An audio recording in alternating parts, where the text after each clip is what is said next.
Ma'lumki, joriy yilning 30-oktyabr kuni Bahrayn poytaxti Manama shahrida yoshlar o'rtasida 3-Osiyo o'yinlari yakunlandi.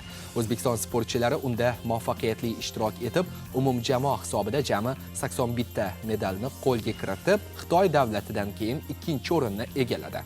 Unda vohadoshlarimiz ham munosib ishtirok etib, sovrindorlar qatoridan joy oldi. G'alabali onlar bilan qaytgan chempionlarimiz Termiz xalqaro aeroportida tantanali kutib olindi.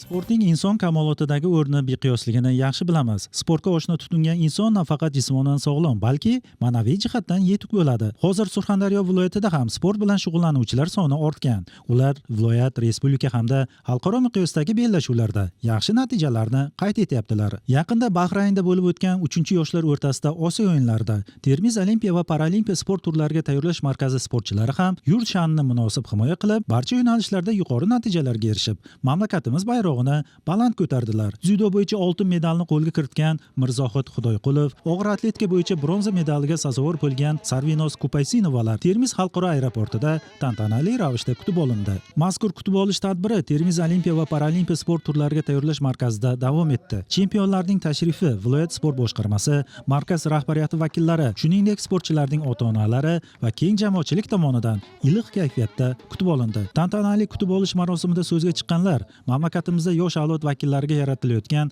sharoitlar haqida so'z yuritib, chempionlarning bugungi g'alabasi bilan qizg'in muborakbod etishdi. Kayfiyatlar qalay?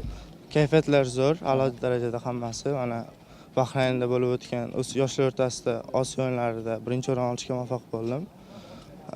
Bu musobaqaga anchadan beri tayyorlanib yurgandik. Tayyorgarligimizni tatamimizda ko'rsatib bera oldik. 73 kilogramm vazn toifasida birinchi o'rin oldim.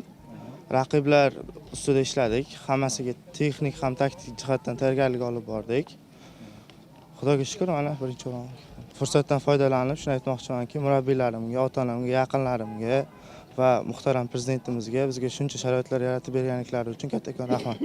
Shuningdek, tadbirda Qozog'istonning Karaganda shahrida boks bo'yicha xalqaro turnirda oltin medalni qo'lga kiritgan Karina Ilmuratovaning yutuqlari ham alohida e'tirof etildi. Albatta, bunday muvaffaqiyatlar zamirida avvalo olis hududlarni ham qamrab olgan zamonaviy sharoitlar, eng yuqori darajadagi e'tibor yotibdi. Bunday misollarni ko'plab keltirish mumkin. Muhimi, bu boradagi intilishlar ko'lami yanada kengaymoqda. Chempionlardan kelajakdagi orzulari haqida so'raganimizda, ular qay mahal bo'lmasin, sportdan uzoqlashmasligini bildirdi. Sport hayotining mazmuniga aylanganligini bot-bot ta'kidlashdi.